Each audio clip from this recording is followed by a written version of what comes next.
It was a chilly fall evening in Burlington when my parents called a family dinner. I'm Marcia Morgan, 26, a software developer with a decent salary still living at home to save for my own place. For 2 years, I'd been the one footing the bill for my younger brother laptop clothes, even tutors to get him into a fancy private med school.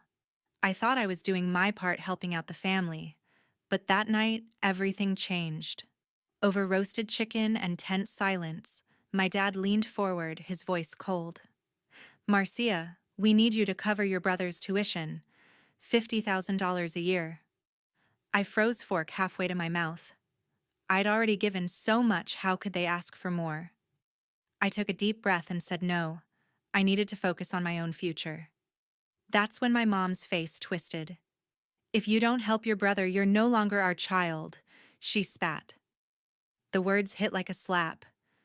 My dad nodded, doubling down. Family steps up, Marcia. You're letting us down. I tried to argue, but they shut me out, their voices rising. My brother just sat there, avoiding my eyes. I left the table, heart pounding, knowing this was only the start. They thought I'd cave, but they were wrong. What they did next would unravel secrets I never saw coming. If you've ever been blindsided by family demands, hit subscribe and drop your story in the comments. Let's talk about it. The next morning, I woke up to an empty driveway. My Ford Mustang, the car my parents gave me when I graduated college, was gone. I stood frozen on the porch, staring at the bare pavement where my pride and joy used to sit. My hands trembled as I marched back into the house, heart pounding with a mix of shock and fury. I found my parents in the kitchen, sipping coffee like nothing had happened. "Where's my car?" I demanded, my voice sharp. My father, Carl Morgan, didn't even look up from his mug. "We sold it," he said, his tone flat like he was discussing the weather. "Your brother's tuition isn't cheap, Marcia. We needed the money." My mother, Lois Morgan, stood by the counter, arms crossed tightly. "You're so ungrateful," she snapped, her eyes narrowing. "After all we've done, you won't even help your brother." I felt like I'd been punched. That Mustang was registered in Dad's name, sure, but they'd called it mine, a reward for my hard work. Now it was gone, sold behind my back to fund my brother's med school dreams. I turned to my brother, Ian Morgan, slouched at the table, scrolling on his phone like he didn't have a care in the world. "Did you know about this?" I asked, my voice cracking. He shrugged, not bothering to look up. "It's for my future, Marcia. You've got a job. You'll get over it." His indifference cut deeper than Mom's words. For 2 years, I'd paid for his laptop, his textbooks, his tutors, thousands of dollars to help him get into that fancy private med school. And now they expected me to keep giving, no questions asked. "I'm not paying for his tuition," I said, forcing my voice to stay steady despite the anger boiling inside. "I've done enough." Dad's face hardened, his coffee mug hitting the table with a thud. "If you're not contributing, you're out of this house," he said, his tone cold and final. Mom nodded, her expression like stone. "We mean it, Marcia. Step up or get out." I wanted to scream, to throw something, but I clenched my fists and stayed silent. I wasn't ready to leave, not yet. I needed time to figure out my next move. Back in my room, I locked the door and pulled up my bank account on my laptop. My savings were solid. Years of coding gigs had built up a decent nest egg, about $30,000. But moving out in Burlington wasn't cheap. A one-bedroom apartment ran at least $2,000 a month, plus a deposit, utilities, and maybe a new car to replace the one they stole. I wasn't broke, but I wasn't flush enough to walk away today. The betrayal burned like a fire in my chest. My parents saw me as a bank account, not a daughter. Ian's shrug replayed in my mind, his casual dismissal twisting the knife. I'd been the good sister, the one who always stepped up, but they treated me like I owed them everything. I spent the afternoon scouring rental listings online, bookmarking apartments near my office in downtown Burlington. I texted a coworker, Jen, asking if she knew anyone with a spare room for a short-term crash if things got worse. She replied quickly, offering her couch for a week if I needed it. I thanked her, my fingers hovering over the keyboard as I debated calling a realtor. Every step felt heavy, like I was planning an escape from my own family. I kept seeing Dad's cold stare, Mom's accusing glare, Ian's careless shrug. They thought I'd cave hand over my paycheck to keep the peace. But I was done being their ATM. I didn't know what they'd pull next, but I was already mapping my way out. I closed my laptop, my resolve hardening. I'd find a way to leave no matter what it took. A week later, the tension in the house was unbearable. Every glance from my parents felt like a silent accusation, and I avoided them as much as I could. I'd kept quiet since they sold my car, but I knew they weren't done pushing. One evening, my father called a family meeting. I walked into the living room, my stomach tight, and saw him at the head of the table with a stack of papers. Dad cleared his throat, his voice calm but heavy. "Marcia, we're counting on you for $10,000 for your brother's tuition." He slid a contract across the table, a formal document demanding I commit to paying for Ian's med school. My mother sat beside him, her eyes fixed on me. "Your brother needs you," she said softly, her tone dripping with expectation. I stared at the contract, my hands clenching. $10,000. I'd already spent thousands on my brother, his laptop, his books, his tutors. Now they wanted me to sign away my savings like I owed them. My sister Heidi Morgan was there too, sitting across from me. At 28, she managed a retail store and usually stayed out of family drama, but her frown deepened as she looked at Dad. "This feels rushed," she said, her voice careful. "Why are we pushing Marcia instead of exploring loans for Ian?" Dad's jaw tightened. "Your brother's future matters, Heidi. Marcia has the means." I caught my sister's glance, a spark of doubt in her eyes. She wasn't buying Dad's story, and neither was I. My phone buzzed, breaking the silence. A text from my brother. "You're abandoning me, Marcia. How could you?" I gripped the phone, anger flaring. Ian's words hurt, but his entitlement hurt more. He'd never thanked me for all I'd done, and now he was guilt-tripping me. I set the phone down and faced my parents. "I'm not signing this," I said, my voice steady. "His tuition is your responsibility, not mine." Dad leaned forward, his tone sharper. "We're a family, Marcia. You can't just walk away," Mom added. "You're letting him down." I shook my head, pushing the contract back. "I've given enough," I said, my heart racing. "I'm done being your solution." Heidi stayed quiet, but her eyes followed me as I left the room, her doubt lingering like a question mark. Back in my bedroom, I felt trapped, the pressure from Dad's demands and Ian's texts closing in. I opened my laptop, not to search for apartments this time, but to research bank loans for a new car. My savings, about $30,000, could cover a down payment, but replacing my Mustang would stretch me thin. I also pulled up Vermont's tenant laws, reading about deposits and leases to prepare for moving out. The more I read, the more I realized how unprepared I was to leave immediately. Dad's secrecy about the money, Heidi's suspicion, it all pointed to something bigger. I wasn't just fighting for my savings, I was fighting for the truth. I closed my laptop, my resolve strengthening. I'd figure out what Dad was hiding no matter what. That night, I stayed up late texting Chloe for advice. My sister's doubts from the family meeting gnawed at me, her question about why Dad was so obsessed with my money instead of loans. Something felt off, and I couldn't shake it.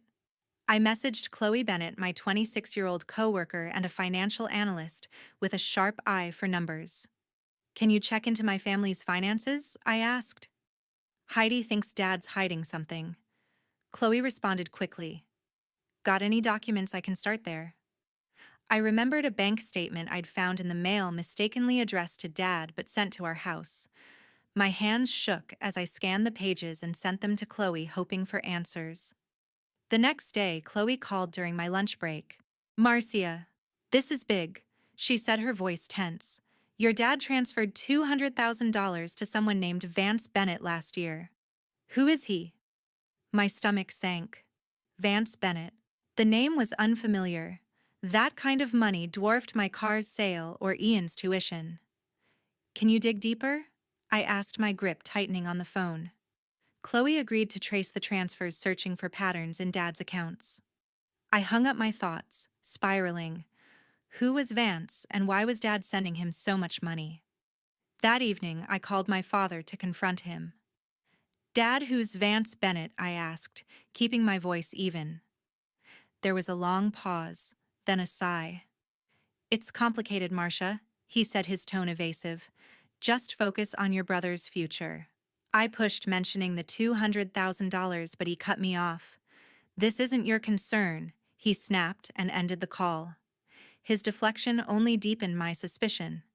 Dad wasn't just hiding something, he was burying it. I felt a chill, certain this secret was bigger than I'd imagined. I texted my sister asking if she knew anything about Vance. Heidi suggested we meet at a coffee shop near her store. Over cappuccinos, she leaned in, her voice low. "A while back, Dad mentioned a debt he had to clear," she said. "He brushed it off when I asked, so I thought it was about the mortgage. Now I'm not sure." Her eyes met mine, mirroring my unease. "Could it be tied to that money?" she asked. I nodded, my jaw tight. It has to be. Dad's keeping us in the dark. Back home, I couldn't sleep, my mind fixed on Vance Bennett. I searched his name online, finding a LinkedIn profile for a 29-year-old bank employee in a nearby town. His photo showed a man with no family resemblance, but the name matched Chloe's discovery. Why was Dad sending him so much? Was it blackmail? Alone, I dismissed business deals. Dad, a retired accountant, wasn't that kind of player. The more I thought, the more it felt like a long-buried secret. I messaged Chloe asking her to cross-check Vance's name with public records. She agreed, cautioning me, "Big money like this usually means trouble." The next morning, I sat at my desk staring at my laptop. Chloe's email detailed more transfers, smaller sums to Vance over years, all from Dad's personal account, not the family's joint one. Why hide it from Mom? I called Heidi, updating her. "He's keeping this from everyone," I said, frustration rising. My sister paused, then said, "Marcia, you need to find Vance. If Dad won't talk, he might." I agreed, my resolve hardening. Whoever Vance Bennett was, he held the key to Dad's secrets. I'd track him down and uncover the truth, no matter what it cost. The next day, I went to a quiet neighborhood outside Burlington. My hands gripped the steering wheel of my coworker's borrowed car, my pulse racing as I followed the address Chloe had found for Vance Bennett. I pulled up to a modest house with a neat lawn, my stomach churning with nerves. I needed to know the truth about my father's secrets. I walked to the door, took a deep breath, and knocked. A man answered, tall, 29, with no resemblance to my family. "Vance." I asked, my voice steady. He nodded, his expression cautious. "I'm Marcia. We need to talk about my father." Vance invited me inside, his demeanor guarded. We sat in his small living room, and I cut to the chase. "Why did my father send you $200,000? His eyes widened, then softened with a mix of pain and resignation. "You don't know," he said quietly. "I'm Vance Bennett, your father's son, from before he married your mom."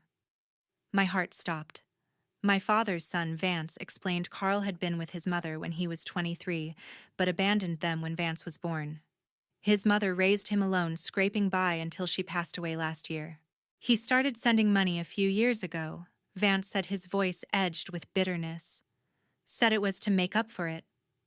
I never asked for it." I leaned forward, my mind spinning. Make up for it? Did that include money from selling my car? Vance looked confused, so I explained how my Ford Mustang was sold without my consent. His face darkened. "He sent me $20,000 last week," he admitted. "I didn't know it was from your car." My chest tightened, a wave of nausea hitting me. That was my car. My freedom funneled into Dad's attempt to erase his guilt. I felt betrayed, not just by him, but by the lies that had shaped our family. I left Vance's house, my thoughts in chaos. I called my sister, asking her to meet me at a diner near her store. Heidi arrived, her face tense with concern. "What happened?" she asked. I told her everything: Vance's dad's secret son, the money, my car. Her jaw dropped, then tightened with anger. He's been using our family's money to cover his past, she said, her voice low. I knew he was hiding something but a son. She paused, her eyes locked on mine. You need to keep digging, Marcia. Dad's been lying to us all. We sat in the diner piecing together the fragments. Heidi recalled Dad's late-night calls, his vague references to old obligations. She'd thought it was about taxes or the house, but now it clicked. He's been draining us for years, she said, shaking her head, and making you pay for it. Her support grounded me, but the sting of Dad's deception cut deeper. He'd hidden a son, lied to us, and used my car to fund his atonement. I wasn't just angry, I was done being his tool. That night, back in my room, I sat on my bed staring at the wall. Vance's words echoed in my head. My father had another life, one he'd buried while expecting me to sacrifice for Ian. The $20,000 from my car was a small piece of the $200,000 he'd sent Vance, but it was my piece. My trust in Dad was shattered, replaced by a burning need for answers. I texted Chloe thanking her for the lead and started planning my next steps. Whatever else Dad was hiding, I'd uncover it before I left this family for good. Back at my motel, an envelope appeared under my door. I'd moved out 2 days ago, renting a cheap room to escape the suffocating tension at home. My hands trembled as I picked up the plain white envelope, my father's handwriting scrawled across the front. Inside, I found a letter from Carl Morgan along with a stack of documents. My breath caught as I read his words, an admission that Vance was his son, born before he married Mom. Attached were bank records showing he'd transferred $200,000 to Vance, records that also revealed he'd dodged taxes on the transfers, hiding them from the IRS. My head spun. My father wasn't just deceitful, he was breaking the law. I needed perspective, so I drove to Burlington to visit my grandparents, Ralph Morgan and Doris Morgan. Their cozy house smelled of fresh coffee, a stark contrast to the chaos I'd left behind. Sitting at their kitchen table, I poured out everything Vance. The money, the car, the tax evasion. Grandma's eyes softened with concern, but Grandpa's face hardened. Your father's been manipulating you all, he said, his voice gruff. Those transfers are serious. The IRS doesn't mess around with unreported income like that. Grandma nodded, placing a hand on mine. You need to report this, Marcia, she said gently. Not for revenge, but to stop him from hurting you further. Their words grounded me, giving me clarity I hadn't felt in weeks. Back at the motel, I called my brother for one last conversation. Ian, did you know about Vance? I asked, my voice steady. He scoffed, his tone bitter. You're so selfish, Marcia, he said, digging up Dad's past like a betrayer. He's trying to fix things, and you're tearing us apart. His words stung, but they didn't sway me. Ian was choosing Dad's lies over the truth, and I was done pleading. You're wrong, I said, my voice cold. Dad's been stealing from us, and you're defending him. I hung up, my heart heavy but resolute. Ian's loyalty to Dad was his choice, not my burden. The next morning, I gathered the documents and drove to the local IRS office. My hands shook as I submitted the evidence of my father's tax evasion, detailing the $200,000 he'd hidden. The agent assured me they'd investigate, and I felt a weight lift even as guilt gnawed at me. This wasn't just about the money or my car, it was about breaking free from years of manipulation. Back at the motel, I sat on the lumpy bed and wrote a final message to my father, mother, and Ian. I'm done. I can't trust you anymore. Don't contact me. I sent it, my fingers trembling, then blocked their numbers. The silence that followed was deafening but liberating. That evening, I unpacked my few belongings in the motel room, a laptop, some clothes, a photo of me and Heidi from happier times. I'd found a small apartment to rent starting next month, and my job as a coder gave me enough to start over. The pain of cutting ties with my family lingered, a dull ache in my chest. They'd sold my car, demanded my savings, hidden a brother, and lied about it all. But as I looked out the motel window at the Burlington skyline, I felt a spark of freedom. I was no longer their pawn.